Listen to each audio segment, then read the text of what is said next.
어떤 사람이 죽어서 천국에 갔는데 천사가 뭘 포장하겠더랍니다. 뭐하냐 그랬더니 사람들이 복을 포장하고 있다고 합니다. 그 복을 포장하는 포장지는 고난이라고 합니다. 고난이라는 것은 아주 딱딱하고 질겨서 내용물이 파손되지 않고 찢어지지 않아서 포장력으로는 제격이랍니다. 그러면서 천사는 사람들이 고난의 껍데기만 보고 그 안에 있는 복은 보지 못하고 그거를 받지 않는 걸로 피하거나 받아놓고도 쩔쩔쩔쩔 매기만 한답니다. 그 포장이 어떻게 벗기느냐고 했더니 그 고난이라는 포장지를 벗기는 방법이, 복을 꺼내는 방법은 감사라고 했습니다. 고난을 무서워하거나 피하지 않고 감사함으로 받으면 그 포장지가 벗겨지고 고난이 벗겨지고 그 속에 있는 복을 받는다는 겁니다. 그런데 사람들은 고난 포장된 선물을 받으면 그 고난만 보고 감사된 원당 불평하다가 껍질이 점점 더 단단해져서 그 안에 있는 복을 꺼내지도 못한 경우가 참 많다고 합니다. 여러분, 인생을 살면서 고난을 당할 때 어떻게 그거를 받아들이시나요? 어려운 문제를 만날 때 어떻게 반응하시나요? 그 고난 속에 하나님께 내게 주신 복이 있다는 것을 아십니까? 그 고난에서 담긴 하나님의 복을 볼 수 있는 눈이 있습니까? 고난에서 하나님의 복이 있는 것을 알고 원망불평하지 않고 감사함으로 받는 믿음이 있습니까? 올해도 벌써 어느새 10달 지나고 2달이 남았습니다. 잘못했을 때 이 코로나19 팬데믹으로 참 유난히 어렵고 힘든 시기를 살아오고 있는데 여러분, 올 한 해 어떻게 살아오셨습니까? 지금 어떻게 살고 계십니까? 앞으로 어떻게 사실 것입니까? 인생 여전히 힘들고 어려운데 우리 인생길을 어떻게 걸어가야 될까요? 우리에게 지난 10월 18일부터 주님과 함께하는 감사여행을 시작했습니다. 주 3주 전까지 하루에 3가지 감사 제목을 적고 가졌고 먹은가 나누는 것입니다. 감사여행 잘 하고 계신가요? 감사 제목 매일 쓰고 계시지요? 감사할 것이 얼마나 됩니까? 많든가요? 적든가요? 매일 감사할 것을 적으면서 무엇을 깨달으십니까? 지금까지 살아오는 것이 하나님의 은혜이고 지금 살고 있는 것도 하나님의 은혜이고 그리고 앞으로도 하나님의 은혜로만 산다는 걸 깨닫습니다. 이 하나님의 은혜를 깨닫고 진정으로 감사하는 사람이 주신 복을 받습니다. 날마다 은혜에 감사함으로 평생 주의 복을 받으며 사는 믿음이 되시기를 바랍니다. 신명기는 하나님께서 모세를 통해서 이스라엘 백성에게 가나안 땅 들어 어떻게 살고 어떻게 믿을까를 알려준 말씀입니다. 오늘 본문은 추수감사절 어떻게 지킨 것을 알려는 것입니다. 1절에 내 하나님 여호와께서 내게 기업으로 주어 차지하게 하실 땅에 내가 들어가서 거기에 거주할 때에 내 하나님 여호와께서 내게 주신 땅에서 그 토지의 모든 소산의 만물을 거둔 후에 그것을 가져다가 광주에 담고 내 하나님 여호와께서 그의 이름을 두시려고 택하신 곳으로 그것을 가지고 가서 하나님 들어 용사지고 첫 열매를 거뒀을 때 처음 주셨을 때 그것을 하나님께 드리면서 감사라고 합니다. 다음 주일은 추수감사주일입니다. 올 한 해의 은혜를 감사하는 날입니다. 농부가 한 해 농사를 짓고 추수해서 열매를 더하면서 드린 것 같은 것입니다. 여러분, 힘들고 어려운 때 지금까지 살아온 것이 하나의 은혜이고 지금 살고 있는 것도 하나의 은혜이고 앞으로도 하나의 은혜 살 것을 믿고 진심으로 하나님께 감사하는 믿음이 되시기 바랍니다. 하나님, 어떻게 하나님 감사한 믿음으로 살 것인가? 하나님께 감사한 믿음은 어떻게 하는 것인가? 함께 생각해 보겠습니다. 첫째는 첫 열매를 드리며 감사하라. 첫 열매 드리며 감사하라. 1절 내 하나님 여호와께서 내게 기업으로 주어 차지하게 하실 땅에 내가 들어가서 거기 거주할 때에 내 하나님 여호와께서 내게 주신 땅에서 그 토지의 모든 소산의 만물을 거둔 후에 그것을 가져다가 광주에 담고 내 하나님 여호와께서 그의 이름을 두시려고 택하신 곳으로 그것을 가지고 가서 그때 제사장에게 나아가 그에게 이르기를 내가 오늘 당신 하나님 여호와께 아뢰나이다. 내가 여호와께서 우리에게 주시겠다 우리 조상들이 맹세하신 땅이 이렇나이다 할 것이요. 그래서 만물은 첫 열매입니다. 첫 열매는 모든 열매 시작이니까 의로 쭉 나온다는 것이므로 첫 열매 드리는 것은 이 모든 열매는 하나님 주셨다는 그런 감사의 고백입니다. 가나안 땅 들어가서 첫 농사 짓고 열매 거둬서 첫 열매 드리면서 하나님 주셨다고 감사하는 것입니다. 이어서 하나님 그 애굽에서 구원하시고 약속의 땅 주신 것을 감사라고 합니다. 7절에 우리가 우리 조상이 하나님 여호와께 부르짖었더니 여호와께서 우리 음성을 들으시고 우리의 고통과 신고 압제를 보시고 여호와께서 강한 성과 편팔과 큰 위험과 이적과 기사로 우리를 애굽에서 인도해 내시고 이곳을 인도하사 이 땅과 적과 끓이는 땅을 주셨나이다.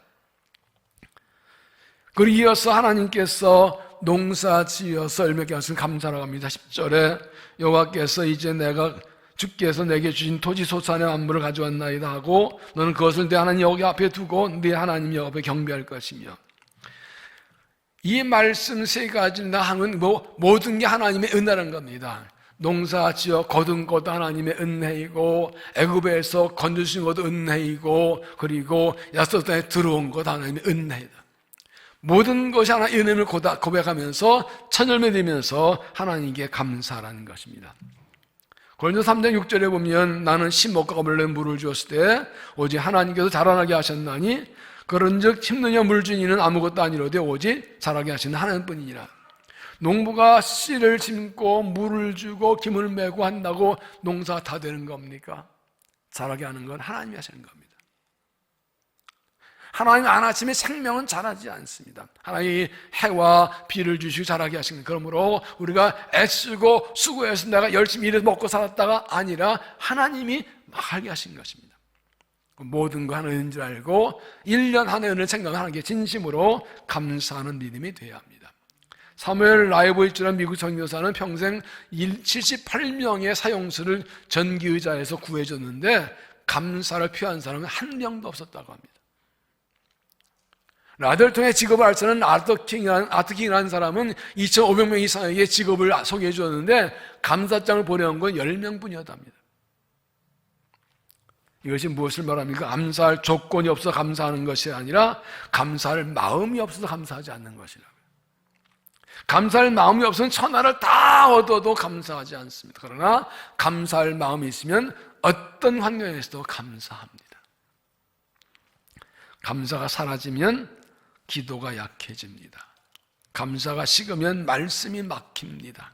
감사가 식으면 사랑이 식습니다. 감사가 식으면 열심히 식습니다. 감사가 식으면 사라지면 원망과 불평이 늘어납니다. 참 우리에게 감사할 수 없는 조건보다 감사할 수 있는 이유가 훨씬 더 많지요. 그래서 기독교 신비주의가인 마이스터 에카르트 목사는 감사기도의 중요성을 이렇게 말합니다. 당시 평생 동안 한 기도를 한 번밖에 드리지 않았는데 그 기도가 감사합니다였다면 당신의 삶은 그것으로 충분하다. 당시 평생 동안 단 한 번의 기도를 드렸는데 그 기도가 감사합니다라면 그것으로 충분하다. 기도의 핵심은 감사, 신앙의 핵심은 감사라는 것이죠. 신앙은 그러므로 감사로 시작해서 감사로 끝납니다. 나를 구원하신 애 감사하고 지난해 함께 하신 감사하고 은혜 지금 함께 감사하고 앞으로 함께 믿고 감사하는 것입니다. 올 한 해 돌아오면서 어렵고 힘든 때에 지켜줘서 여기까지 오면서 감사하고 나의 삶의 필요를 채우신 것 감사하고 지금도 함께 감사, 앞으로도 함께 믿고 진정으로 천림을 드리면서 하나님께 감사하는 믿음이 되시기를 바랍니다. 두 번째는 이웃과 함께 즐거워하라. 이웃과 함께 즐거워하라. 11절 내 하나님 여호와께서 너와 내 집에 주신 모든 복으로 말미암아 너는 레인과 너희 가운데 거류하는 객과 함께 즐거워할지니라. 세 번역은 레인 사람과 당신 가운데 사는 외국 사람과 함께 주 당신들의 하나님이 당신과 당신의 집안에 주신 뭔가 좋은 것을 누리십시오. 하나님께 주신 것을 우리끼리만 누리지 말고 레위인과 외국인들과 나그네 함께 나누라는 거예요. 어떻게 하라고? 12절에 보면 셋째 곧 11절 드리는 해에 내 모든 소산의 11절을 내기를 마친 후에 그것을 레인과 객과 고아와 과부에게 주어 내 성읍 안에서 먹고 배부르게 하라. 레위인은 하나님을 섬기기 때문에 기업의 땅을 받지 않아서 백성들이 11조 함무로에는 받을 것이 없는 사람들이고, 외국인 나그네는 마찬가지로 떠돌기 때문에 먹을 것이 없는 사람이고, 고아 가부도 일단 수요 없는 사람들입니다. 하나님께서는 매년 11절이지만 3년마다 11절을 한 번 더 드려서, 또 한 번 11절을 드려서 그걸 가지고 레인과 나그네와 고아 가부를 마음껏 먹도록 하라고. 그 어려운 이웃을 위해 3년마다 11절 한 번 더 드리라고 말씀합니다. 나눔을 위한 11절을 드리라는 것입니다. 19장 9절에 보면 너희가 너희의 땅에서 곡식을 거둘 때 너는 모퉁이까지 다 거두지 말고 내 떨어진 이삭도 줍지 말며 내 포도원의 열매를 다 따지 말며 내 포도원에 떨어진 열매도 줍지 말고 가는 산과 거류민을 위하여 버려두라. 나는 너희 하나님 여호와니라. 추수할 때 반 모퉁이에 싹 다 긁어내려고 이렇게 둥그렇게 해서 모퉁이 좀 남겨두라는 거예요. 그 추수한 거를 거두다 흘린 것 아니면 야물차게 다 긁어가지 말고 좀 놔두라는 거예요. 포도 농사할 때도 좀 포도 딸 때도 좀 남겨두고 그냥 한 손에까지 탁 긁어 따지 말고, 그리고 포도 열매 따다가 흘린 거 또 야물차게 싹싹 긁어가지고 좀 놔두라. 그러면 고아와 과부와 그리고 나그네들이 와서 그냥 자연스럽게 가져가더라. 눈치 보지 않고 당연히 가져가시더라. 이게 하나님께 율법으로 정하신 겁니다. 사회적 약자들이 살아갈 수 있는 방법을, 제도를 구체적으로 율법으로 이렇게 정해 놓으셨어요. 여기에 담긴 하나님의 마음과 뜻은 무엇인가? 성경에 말하는 이웃사랑은 무엇인가? 세 가지가 성경의 근거가 있습니다. 첫째는 하나님 사랑과 이웃은 같다는 것입니다. 하나님 사랑과 이웃 사랑은 같다. 한 율법서 예수님께 율법 중에 어떤 계명이 가장 크냐고 묻자 이렇게 대답하시죠. 마태복음 22장 37절 예수께서 이르시되 내 마음을 다하고 목숨을 다하고 뜻을 다하여 주 너의 하나님을 사랑하였으니 이것이 그것이 된 계명이요 둘째도 그와 같으니 내 이웃을 내 자신같이 사랑을 하셨으니 이 두 계명이 온 율법과 선지자의 강령이냐. 하나님을 사랑하고 이웃 사랑하는 것이 똑같이 가장 중요한 계명이라고요. 하나님 사랑을 먼저 이웃 사랑 두 번째거나 하나님 사랑보다 이웃 사랑이 덜한 것이 아니라 둘 다 똑같은 것이라고요. 하나님을 마음을 다해 사랑하는 사람은 이웃을 자기 자신을 사랑한다는 겁니다. 그러나 하나님 사랑하면서 이웃을 사랑하지 않는 사람은 진짜 하나님 사랑하는 것이 아니라는 것입니다. 그러나 하나님 사랑하는 사람에게 이웃 사랑은 선택이 아니라 필수입니다. 당연한 의무입니다. 하나님 진실로 사랑하는 사람은 이웃을 자기처럼 사랑합니다. 그래서 하나님께 이스라엘 백성에게 매년 11절이면 세 번째는 11절 한 번 더 드려서 기업을 이루는 레위인과 나그네와 고아 가부를 위해 나눠주라고 명령하셨습니다. 두 번째는 내가 어려움 당한 이웃의 사람의 이웃이다. 내가 어려움 당한 사람의 이웃이다. 요한 10장 예수님 말씀 선한 사람의 이유가 있죠. 한 율법사가 예수님께 어떤 게 큰 예물자 예수님께서 하나님의 율사라고 말씀하시자 이 율사도 묻습니다. 그러면 누가 내 이웃입니까? 그러자 이 비유를 말씀하십니다. 한 사람이 예수님으로 내려가다 강도 만나 죽게 되었는데 제사장이 지나다 보고 피해가고 레인도 지나다 보고 피해가는데 한 사마리아 사람이 와서 얼른 자기 증대에 내려서 그 사람을 싸매주고 태워다 여관으로 들어가서 돌봐주었다. 이렇게 말씀하시죠. 내 생각에는 이 세 사람 중에 누가 강도 만난 사람의 이웃이 되겠느냐? 이르되 자비를 베푼 자이다. 예수께서 이르시되 가서 너도 이와 같이 하라시니라. 이 율법사는 누가 내 이웃이냐고 물었습니다. 예수님께서는 누가 이 사람의 이웃이냐고 물으십니다. 그러나 유대인들은 이방인은 사람 취급할 때 이방인은 이웃의 범죄에 안 들어갑니다. 이 사람 자기를 잘 보이려고 누가 내 이웃이냐, 누가 내 도움 받을 만한 사람이냐고 물어본 겁니다. 예수님은 아니, 네가 어려운 사람이 이웃이다 이렇게 말씀하십니다. 강도 많은 사람이 이방이든 유대인이든 관계없이 그의 이웃이 되어야 한다고요. 이 말씀 내가 어렵다는 사람이 이웃이라는 것입니다. 누가 내 이웃인지 그 사람이 내 도움 받을 만한 자격이 없는 거 따지지 말고 무조건 어려운 사람 도와주라는 겁니다. 주위에 어려운 사람을 만나면 즉시 도와줄 그런 마음의 샷을 가지고 있는 게 이게 믿음이라는 것입니다. 가서 너도 이와 같이 행하라, 이와 같이 하라. 하나 우리가 어려운 사람, 그 누구든지 그 사람의 이웃이 되라고 하십니다. 셋째는 이웃사랑이 온전한 믿음이다. 이웃사랑이 온전한 믿음이다. 야고보서 1장 27절 하나님 아버지 앞에서 정결하고 더러움이 없는 경건은 곧 고아와 과부를 그 환난 중에 돌보고 또 자기를 지켜 세속에 물들지 아니하는 그것이다. 세 번역은 하나님 아버지께서 보시기에 깨끗하고 흠없는 경건은 고난을 겪고 있는 고아들과 과부들을 돌보아주며 자기를 지켜 서서 세속에 물들지 않게 하는 것입니다. 하나님의 깨끗한 믿음이 어떤 믿음이냐? 고난당한 사람들 돌봐주는 것이다. 자기를 지켜 세상에 물들지 않는 것과 고난당한 사람을 도와주는 게 두 가지가 합쳐서 하는 것이 깨끗하고 참된 경건이라고, 온전한 믿음이라고요. 이웃사랑이 참된 경건, 이웃사랑이 참된 믿음, 온전한 믿음입니다.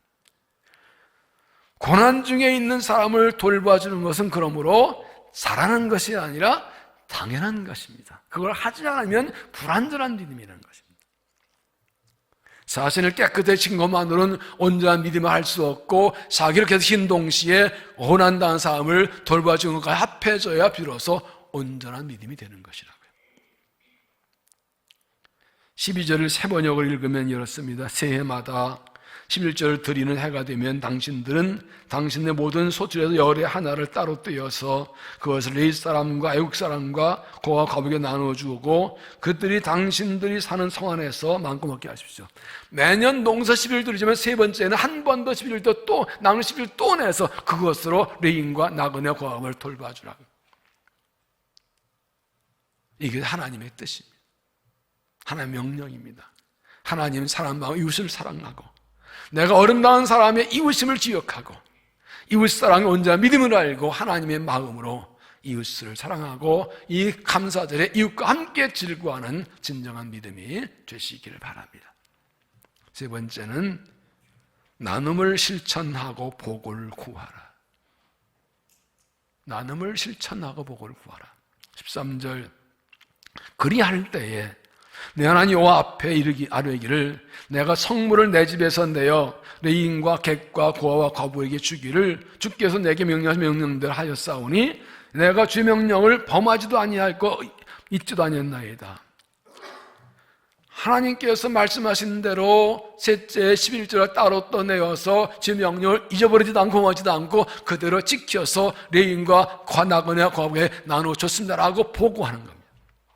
그 후에 복을 구할 수 있다는 것입니다. 14절에 내가 애고하는 날이 이 성물을 먹지 아니하였고 부정한 몸으로 이를 떼어두지 아니하였고 죽은 자를 위해 이를 쓰지 아니하였고 내 하나님 여호와께서 말씀을 청정하 주께서 내게 명령하신 대로 행하였사오니 애고하는 날은 장례기간입니다. 장례기간 동안은 시체를 많이 부정해야 되는데 부정한 손으로 이 11절을 성물을 만지지 않았고 이 하나님께서 이웃을 쓰라는 것을 딴 데 쓰지 않았다고. 하나님 명령도 레인과 과부와 고아 나눠 섰다고 이렇게 하나님께 보고하고 그 후에 복을 구하는 것이라. 15절은 원하건대 주의 거룩한 처소 하늘에서 보시고 주 백성 이스라엘 복을 주시며 우리 조상들에게 명세하여 우리 적과 우리는 땅에 복을 내서 할지니라. 하나님 명령에 드릴 것들이 이것이고 지킨 후에 그 후에 복을 구하는 것이라. 15절 원하건대 주의 거룩한 처소 하늘을 보시고라는 것은 하나님께서 지금 하늘을 보고 계신다는 거예요. 내가 너에게 복을 주었는데 너만 누리지 않고 레인과 나그네와 거기 내 명을 지킨가 보고 계신다는 거예요. 그렇게 그대로 했다고 하나님께 보고하고 복을 달고 그때 복을 주게 됩니다. 하나님 명령대로 이웃을 돌보고 나누고 섬기를 한 후에 하나님께 내게 복을 달라고 구할 수 있습니다. 주신 것을 나만 위해 쓰고 이웃을 위해 쓰지 않고 나만 위해 쓰면 복을 구할 수 없고 구해도 복을 받을 수 없다고 그렇게 구해도 복을 주시지 않는다는 것입니다. 다음에 19장 17절에 보면 가난한 자를 불쌍히 여기는 것은 여호와께 구워드리는 것이니 그의 선행을 그에게 갚아주시리라. 가난한 사람을 불쌍히 도와주는 건 하나님께서 네가 나한테 꿔준 거다 하고 빚 갚듯이 나한테 갚아주신대요. 아니 당연히 할 일 하는데 뭘 안 갚아줘도 되는데 갚아주시겠다. 그만 하나 이걸 귀하게 보시는 거예요. 일을. 잠언 20장 13절에는 귀를 막고 가난한 자가 부르짖는 소리를 듣지 아니하면 자기가 부르짖을 때에도 들을 자가 없으리라. 가난한 사람이 도와달 때 외면하고 안 도와주면 내가 어려울 때 남도 안 도와주고 하나님도 내가 어려울 때 부르짖는 기도 안 들어주신다는 거예요. 어려운 이웃을 도와주고 나누고 섬기는 것이 내가 복을 받고 내가 주의 도움받는 길이라는 뜻입니다. 사도행 10장 1절에 보면 가이사랴에 고넬료 하는 사람이 있어 이달리아 부대라는 군대 백장이라 그가 경건하여 온 집안과 더불어 하나님을 경외하며 백성을 많이 구제하고 하나님께 항상 기도하더니 복음이 예루살렘과 온 유다 사마리아 땅끝까지 이방인 선교가 시작될 때 처음 택하신 사람이 고넬료예요. 하나님 이방인 선교의 처음 세례자로 이 고넬료가 택하신 이유가 뭐냐고 하나님을 경외하는 거죠. 어떻게 경외해요? 온집 경건한 어떤 거는 하나님 경외하고 백성 많이 구제하고 기도하고 하나님 경외하는 믿음이 백성 구제와 기도 두 가지로 나타나서 내 기도와 구제가 내게 상달되었다 이렇게 말씀하셨죠. 우리 가정이 하나님을 잘 믿고 이웃을 사랑하는 이웃사랑을 실천하는 가정이 될 때 하나님께 우리 가정을 주목하시고 기억하시고 우리의 그 믿음과 사랑을 받아두셨다가 주님이 일하실 때 우리를 귀하게 사용하십니다. 가족과 함께 평소에도 이웃사랑을 실천하십시오. 특히 자녀들에게 이런 말씀을 나누고 가르쳐주고 함께 기도하고 함께 이웃사랑을 실천해서 우리 아들, 딸들도 하나님 사랑, 이웃사랑을 동시에는 균형의 신앙이 되게 하십시오. 그게 부모의 사명입니다. 그럴 때 하나님께서 우리 가정 자손대대로 기억하시고 주님이 새 역사에 귀하게 사용하시고 복을 주십니다. 아멘 한 사람만 받아 먹어야 되는 거란 말이에요. 신명기 14장 28절 내 매 3년 끝에 그의 소산의 10분의 1을 다 내어 내 성읍에 저축하여 너희 중에 분깃이나 기업의 레위인과 내 성중에 거리하는 객과 및 고아와 과부들이 와서 먹고 배부르게 하라. 그리하면 어려운 사람들이 배부르게 먹을 수 있도록 도와주면 그렇게 하면 내 하나님 여호와께서 내 손한 일은 범사에 내게 복을 주시리라. 이게 조건이에요. 내 하는 일만 복 받으려면 내 것 중에서 또 한 번의 11조를 내서 어려운 사람들을 도와주려 하면 그러면 내가 하는 복 주 이걸 빼면 복 주실 일이 없는 거예요. 이렇게 하나님께서 이웃을 사랑 돌보는 하나님의 이 마음을 깨닫고 하나님의 마음으로 이웃을 섬겨서 하나님 기쁘게 받으시고 복 주시는 믿음이 되시기를 바랍니다. 다음 주는 추수감사절입니다. 올 한 해 준 해 감사하는 날입니다. 주님도 어떻게 지킬 것인가요? 첫 열매를 드리며 감사하십시오.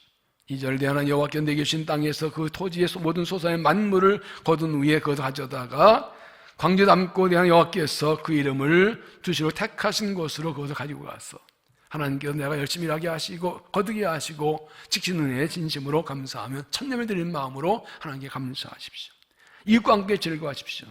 12절 내 이웃 셋째 곧 11조를 드리는 해에 모든 소산에 11조 내기를 마친 후에 그것을 레인과 객과 고아 과부에게 주어 내 성읍 안에서 먹고 배부르게 하라. 셋째 11조를 또 한 번 내 이웃을 섬기라 하시는 것처럼 하나님 사이 이웃사랑을 같은 것을 알고 내가 어려운 이웃의 사람의 이웃인 줄 알고 온전 믿음으로 이웃과 함께 즐거워 이웃 사랑함으로 하나님께 감사하십시오. 나눔을 실천한 후에 복을 구하십시오. 13절 내가 성물을 내 집에서 내 어린과 객과 고아와 과부에게 주기를 주께서 내게 명령하신 명령대로 하였사오니 15절 원하건대 주의 거룩한 처소 하늘에서 보시고 주 백성 이스라엘에게 복을 주시며 우리 조상들의 행세에 우리에게 주신 젖과 끓이는 땅에 복을 내리다 할 것이니라. 하나님 명하신 대로 이웃을 사랑하고 행한 후에 당당하게 복을 구하십시오. 이 말씀이 중요한 것은 이것은 내가 축복의 통로가 되는 것입니다. 하나님 주신 것을 받아서 이웃에게 흘려보내고 또 복을 받고 또 흘려보내고 복 걸고, 이게 내가 축복의 통로 쓰임받는 것입니다. 나눔을 실천하고 복을 구할 때 복 주셔서 나를 통해 이웃들을 살리는 일을 하시는 도구로 사용해 주시는 것입니다. 주삼성금을 얼마나 드려야 될까요? 이런 얘기는 처음 하지요. 기준은 두 가지입니다. 하나님께 은혜 받은 만큼, 올 한 해 내가 얼마나 받은 걸 깨닫고 느끼는 만큼 첫 열매들을 드리는 것입니다. 또 하나는 이웃을 섬기기 위해, 이웃을 위해 섬긴 것은 최소한 나의 11조의 3분의 1 이상, 매 3년마다 또 한 번 11조를 하시니까 이걸 3년 나누면 매년마다 11조의 11조 3분의 1을 또 나누면 11조로 또 드리는 것입니다. 그러니까 최소한도 이웃을 위해서는 내가 된 11조의 3분의 1 이상을 하나님께 드리는 것입니다. 지난주일 당회에서 올해 추수감사의 3분의 1을, 이 말씀의 3분의 1을 이웃을 위해 쓰기로 결의했습니다. 이 말씀대로 하는 겁니다. 그래서 지역사회 어려운 사람들, 우리 교회 어려운 성도들 돕는 일에 이 3분의 1은 얼마든지 정말 3분의 1은 그렇게 하나님 말씀대로 쓸 것입니다. 이런 생각 들지 않습니까? 나도 어려운데, 우리도 살기 힘든데 보고 이웃 섬기기까지 해야 되나? 그렇게 하는 이유가 뭔가? 간단합니다. 대답은 말씀대로 하는 겁니다. 성경대로 하는 겁니다. 그 외에 무슨 다른 이유가 또 있나? 성경대로 해서 11조의 3분의 1을 이웃을 위해 드리고, 또 교회는 거기서 3분의 1을 또 이웃에 쓰면 성경대로 하는 겁니다. 어려울 때일수록 철저하게 말씀대로 해야 됩니다. 그래야 복을 받습니다. 그래 하나님 기쁘시게 하는 겁니다. 하나님 백성이 말씀대로 할 때 기뻐하시고 복 주십니다. 하나님 기쁘시게 복을 받죠. 또한 교회의 사회적 책임을 다하려는 것입니다. 교회는 자기를 위해 존재하는 공동체가 아니라 세상을 위해 존재하는 공동체입니다. 너희는 세상의 소금이여 빛이라 하시는 것처럼 빛을 비추고 소금을 녹여내야 되지요. 하나님의 사랑으로 이웃을 섬기는 교회의 사명의 책임입니다. 그 교회가 새 존재하는 목적 이유입니다. 그를 하나님께서 우리를 축복의 통로로 사용해 주시는 것입니다. 그렇게 이웃을 사랑하고 섬기는 것, 하나님을 기쁘지 않은 것인 동시에 우리가 복받는 길입니다. 하나님 받은 은혜와 복을 나누는 것이 하나님 있는 길이고, 그것이 바로 너와 내가 함께 복받고 사는 길입니다. 어느 목사님 쓰는 한대 호스피탈리티라는 그런 글이 있습니다. 제가 좋아서 인용을 한번 들어보십시오. 눈을 들어 한 번, 가족부터 먼 친척과 이웃에 이르기까지 너무 곤고하게 살아가는 사람들을 돌아보십시오. 그들 어떻게 환대해 줄 수 있을지 생각해 보십시오. 그리고 진심으로 섬겨보십시오. 그때 여러분의 영혼의 무게는 깃털 같아지는 것을 경험하게 될 것입니다. 자기밖에 보지 못할 땐 천근 만근 무겁던 영혼의 무게가 남을 따뜻하게 환대할 때 그렇게 가볍게 느껴질 것입니다. 그리고 함께 울어주고, 그리고 함께 있어 주십시오. 여러분 베풀 수 있는 만큼 그대 베풀어 하나님의 사랑으로 환대해 주십시오. 여러분도 하나님께 환대받게 될 것입니다. 올 한 해 어렵고 힘든 시절을 살아왔는데 지금까지 살게 하신 은혜에 진심으로 감사하십시오. 하나님께 받은 은혜와 사랑을 이웃과 함께 나누십시오. 그래서 하나님께서 기쁘게 받으시고 복 주셔서 받은 복을 나누고 흘려보는 축복통로 쓰임받고 칭찬받는 성도 교회 될 수 있기를 주의 이름으로 축원합니다. 기도하겠습니다. 하나님, 참 힘들고 어려운 때를 살아가지만 지금까지 지켜주시 함께 하신 은혜에 감사합니다. 그 사랑 받았기에 주님 마음으로 이웃을 섬기며 나누며 살게 하시고, 주께 복을 받아 또 나누고 섬겨서 이 어려운 세상, 악한 세상에서 축복의 통로 쓰임받고 복을 받는 믿음의 우리를 사용하여 주시옵소서. 예수님 이름으로 기도하옵나이다.